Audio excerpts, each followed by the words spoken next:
Friends, welcome back to just English classes. Guys, good evening. कैसे हो आप सभी लोग और तैयारी कैसी हो रही है गाइस आपकी? तो तैयारी तो बेहतरीन आपको करनी ही चाहिए, बिकॉज टाइम बहुत ज़्यादा नहीं बचा है और हो सकता है अक्टूबर नवंबर में आपका एग्ज़ाम हो। तो गाइस, ज़्यादा समय ना रह रहा है, यही सोच के आप पढ़ लीजिए, तभी आप पढ़ पाएंगे। तो मैंने पहले भी बहुत बार कहा है कि जितना ज़्यादा समय रहेगा उतना ही आपके लिए ख़तरनाक रहेगा। तो ज़्यादा समय है तो उसमें आप पढ़ सकते हैं, बर्डन आ जाएगा माइंड पे, फिर आप अच्छे से नहीं पढ़ सकते हो। तो गाइस, अभी पढ़ लीजिए अच्छे से, फिर बाद में दिक्कत हो जाएगी आपको। तो देखते हैं 24 हमारा प्रैक्टिस सेट है आज का, और इससे पहले काफ़ी सारे मैं करा चुकी हूँ और एग्ज़ाम तक ऐसे ही चलता रहेगा। वन लाइनर भी कराऊंगी मैं बीच में आपको, ठीक है। ये 100 हमारे पूरे हो जाने के बाद मैं तो कुछ टाइम के लिए आपको वन लाइनर कराऊंगी, काफ़ी सारे, 500 से अबव और 500 से 1000 तक समझ लीजिए, और फिर देखते हैं कि क्या रहता है, ठीक है। और देख लेते हैं कि आज की क्लास कैसी है गाइस। इससे पहले सब्सक्राइब कर लीजिए चैनल को अगर नहीं किया है, मेरे साथ जुड़िए और बेहतरीन तैयारी करिए आगे तक के लिए। किसी भी एग्ज़ाम की आप तैयारी कर रहे हो, उसमें भी हर एग्ज़ाम में आपको ये वीडियो हेल्पफुल रहेगा, और टीजीटी पीजीटी के तो स्पेशली है ही। तो चलिए देख लेते हैं क्या है आज की वीडियो में। पहला क्वेश्चन है, पैंथेइज्म इज़ बेस्ट एसोसिएटेड विद। पैंथेइज्म को हम किससे एसोसिएट कर सकते हैं? तो यहाँ पर आंसर हो जाएगा Wordsworth.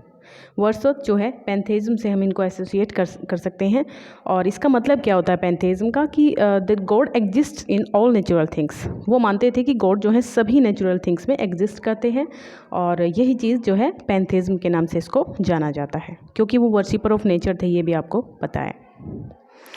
Our birth is but a sleep and forgetting identify the poet and the poem. ये लाइन बहुत प्यारी है और फेमस भी है। तो ये कहाँ की लाइन है और किसकी लाइन है, तो ये देखते ही आप समझ गए होंगे। मुझे नहीं लगता कि ज़्यादा देर आपको इसको समझने में लगेगी। तो आई थिंक इसका आंसर क्या होगा, फटाफट से आप लोग जो है माइंड में अपने सोचिए। तो गाइस, बी ऑप्शन पे हम लोग जाएंगे, यानी कि बी ऑप्शन हमारा हो जाएगा। वर्ड्सवर्थ की एक बहुत ही प्यारी पोएम है, odd on intimations of immortality. तो यही पोएम से ये ली गई है। कब आई थी ये पोएम गाइस? तो इसको कंप्लीट किया गया था 1804 में। 1804 में इसको कंप्लीट किया गया था। और अगर देखिए कब पब्लिश हुई थी, तो 1807 में। 1807 में ये पब्लिश हुई थी, यही इसका पब्लिशिंग ईयर था। चलिए आगे क्या देखते हैं इसमें। Little we see in nature that is ours. तो ये लाइन कहाँ की है और किसकी है? तो ये गाइस बहुत ही फेमस लाइन है, ये भी हमारे वर्ड्सवर्थ साहब की ही है। और ये किसकी लाइन है? The world is too much with us. इसमें इन्होंने जो वर्ल्डली अफेयर्स की बात की है कि वर्ल्ड में जो है कब है, और इसको जो है गाइस, और क्या, चलिए ये आई थी कब, ये बता दीजिए बस आप मुझे। 1807 में आई थी ये भी, इमॉर्टैलिटी ऑड के साथ ही 1807 में ये भी आई थी, पब्लिश हुई थी, ठीक है। तो चलिए, बैकग्राउंड कैजुअलिटी, ये बहुत प्यारी वर्क है। किसका वर्क है ये? कमला दास, रॉबर्ट फ्रॉस्ट, विटमैन या फिर निसिम इज़ेगिल। तो निसिम इज़ेगिल का वर्क है गाइस, ये बहुत ही प्यारा वर्क है और निसिम इज़ेगिल का है। तो आप इसको जो है जानिए यहाँ पर। और कब आया था ये भी आप मुझे बता सकते हैं, कब आया था इनका ये वर्क? तो ये गाइस आया था इनका, आई थिंक, मुझे याद नहीं आ रहा गाइज एग्जैक्टली डेट इसका। अगर आपको पता है तो आप बता सकते हैं मुझे, ठीक है। अगर आपको पता है आप बता सकते हैं मुझे। ये पोएम है इनकी, और अनराइड मेट्रिकल लाइंस हैं इसके अंदर, ये भी मैं बता रही हूँ। अनराइड मेट्रिकल लाइंस हैं इसके अंदर। चलिए,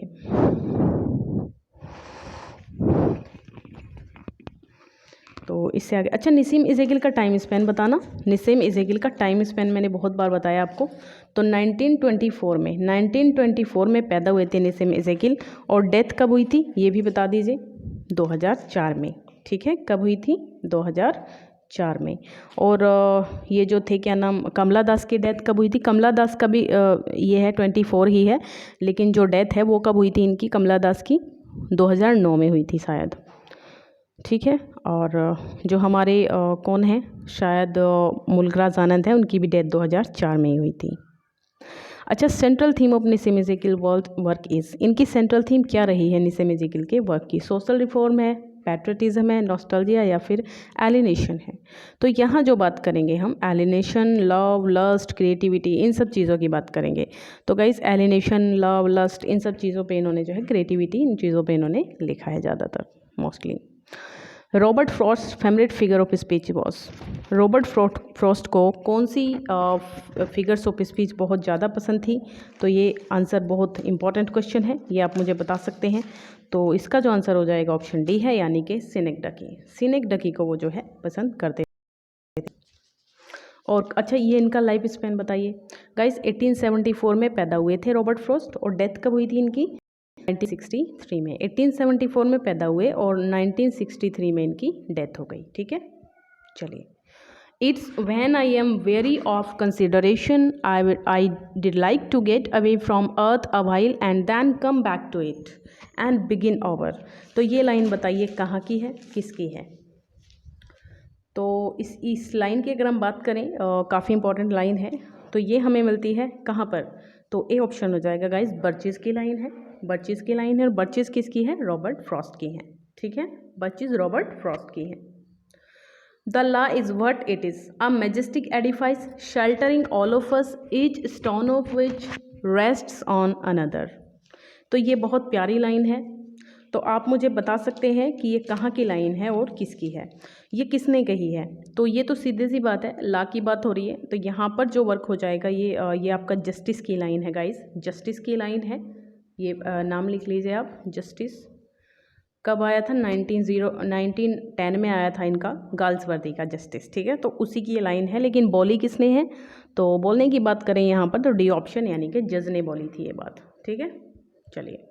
in which year Galsworthy refused the offer of a knight. ये बहुत ही कंफ्यूजिंग क्वेश्चन है, बहुत ही दिक्कत करने वाला है आपको, और एग्जाम में भी ये काफ़ी कंफ्यूज करेगा। तो कि आप कौन सा मार्क कहें, कहीं पर 17, कहीं पर 18, कहीं पर 19 दिया है। तो मोस्टली क्या आंसर है ये आप मुझे कमेंट बॉक्स में बताना है। इसका आंसर मुझे पता है सभी लोगों का अलग अलग आएगा, तो इसका आंसर मुझे आप ज़रूर दें कॉमेंट सेक्शन में। वैसे 1919 की बात करेंगे हम लोग, मुझे ऐसा लगता है कि 1919 की बात करेंगे। ओके, चलिए। कहीं कहीं पर 1918 भी है गाइस। मैं दोनों ही आंसर पे यहाँ पे स्टैंड कर सकती हूँ, बट आप मुझे आंसर दीजिएगा इसका मोस्टली कि क्या आप लोग देंगे। ठीक है, चलिए। The island pharisees has been written by, ये वर्क किसका है और कब आया था? तो ये वर्क गाइस ये भी गाल्सवर्दी का है। Island pharisees has been written by Galsworthy, और कब आया था ये? 1904 में आया था, 1904 में आया था। और ये इनका पहला वर्क है जो इनके नाम से पब्लिश हुआ है। ठीक है, ये भी आपको याद रखना है कि ये इनका पहला वर्क है जो इनके नाम से पब्लिश हुआ था। ठीक है, चलिए।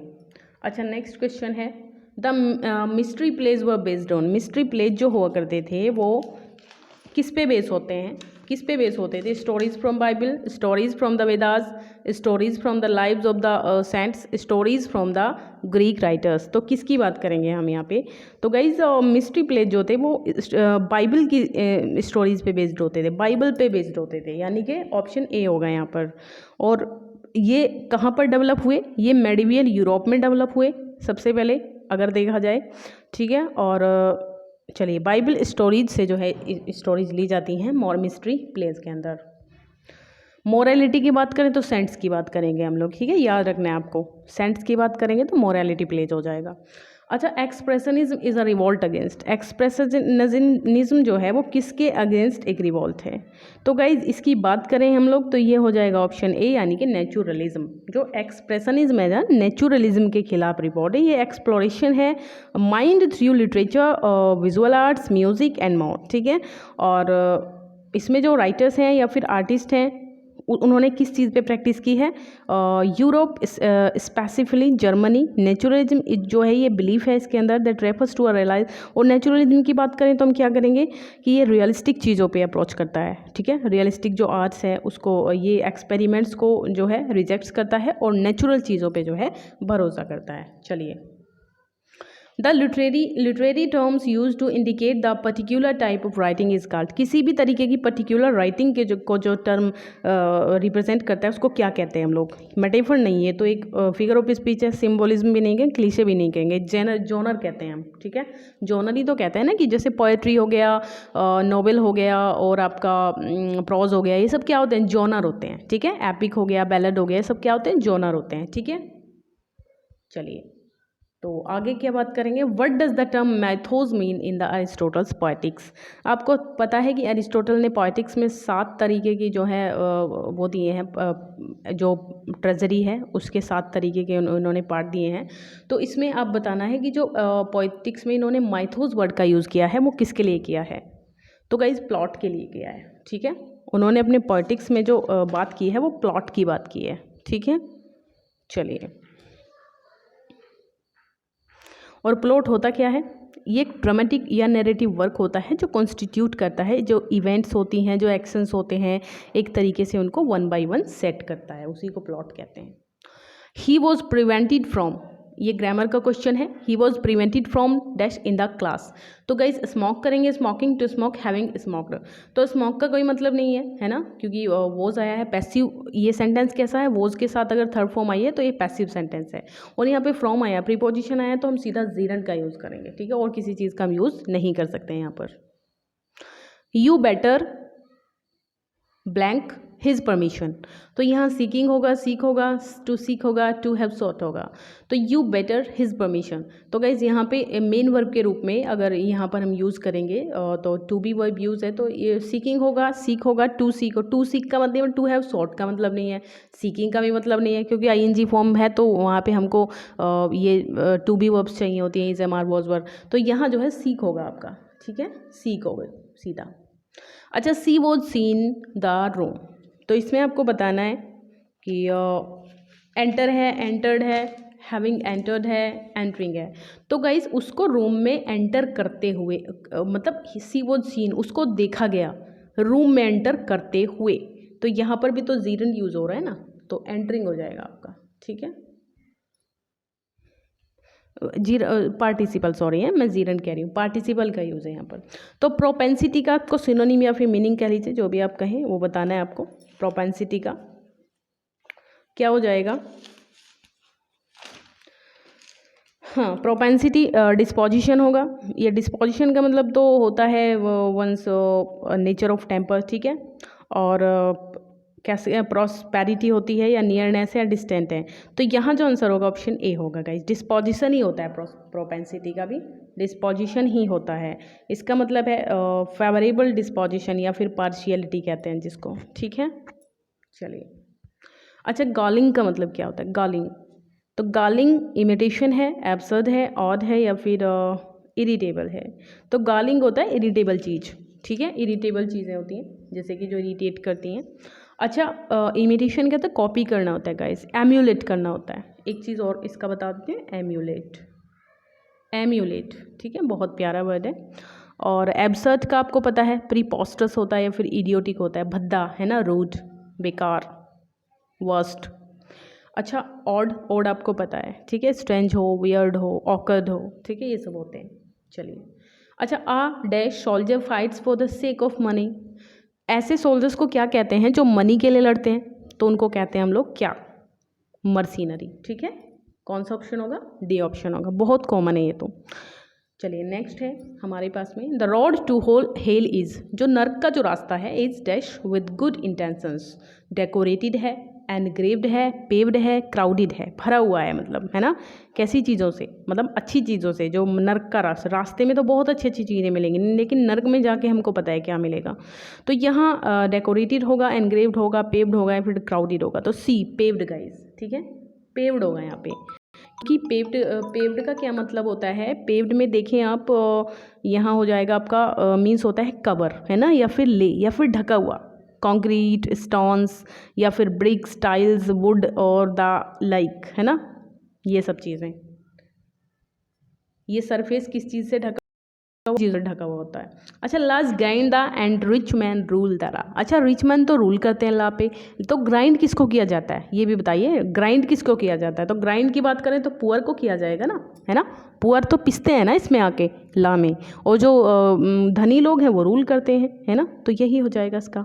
तो गाइस इतने ही थे आज हमारे पास में। आई होप आपको सेशन पसंद आया होगा। तो देखते हैं फिर नेक्स्ट क्लास में क्या आता है हमारे पास, और तब तक के लाइक शेयर वीडियो को ज़रूर कीजिएगा गाइस, और पढ़ते रहिए, है ना, यही कहना है बस। बाकी चलिए, बाय बाय, टेक केयर।